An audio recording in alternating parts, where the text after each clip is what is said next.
ఇప్పుడు మాట్లాడేది మనకు ఈ తోట వేసిన రైతు. సో 1 ఎకరం అయితే వేయడం అయితే జరిగింది. So వీరాగ్ని gold. సో ఎన్ని క్వింటాల దాకా రావచ్చు అనుకుంటున్నావు నన్ను అయితే? 30 నుంచి 35 వరకు రావచ్చండి. సో 30 నుంచి 30 దాకా రావచ్చు అనుకుంటాం. సో ఈ కాయను చూస్తే కూడా మనకి గింజ శాతం బాగున్నట్టు కనబడుతూనే ఉంది మన లోపల. సో ఇది వచ్చి మన కాటా వచ్చే టైప్లో కనబడుతుంది. సో దగ్గర మనకు 100 నుంచి 110 గింజల దాకా అయితే ఉంటుంది ఇందులో. సో దగ్గర రైతు సోదరులు ఉన్నారు. అన్న ఏ విధంగా అన్న తోట బాగుంది. ఓకే, తోట బాగుంది. బాబాయ్ ఒకసారి చెప్పు, ఎట్లుంది తోట? ఎప్పుడు తిరుగుతూనే ఉంటుంది. ఎట్లుంది తోట మరి? అంటే ఎప్పుడు అంటే స్టార్టింగ్ నుంచి ఎట్లుంది తోట? చూస్తూనే ఉన్నా బాగానే ఉండబట్టేగా. అంతేనా? దీనికి స్టార్టింగ్ నుంచి బొబ్బర్ రావడం కానీ మొక్క చనిపోవడం కానీ అంటే ఏం లేదు కదా?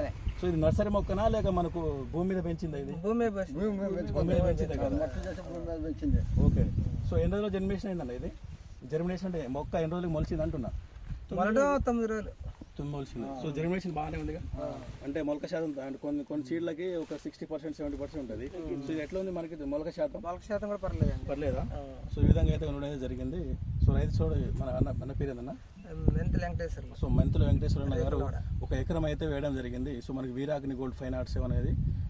సో థ్యాంక్ యూ, ధన్యవాదాలు.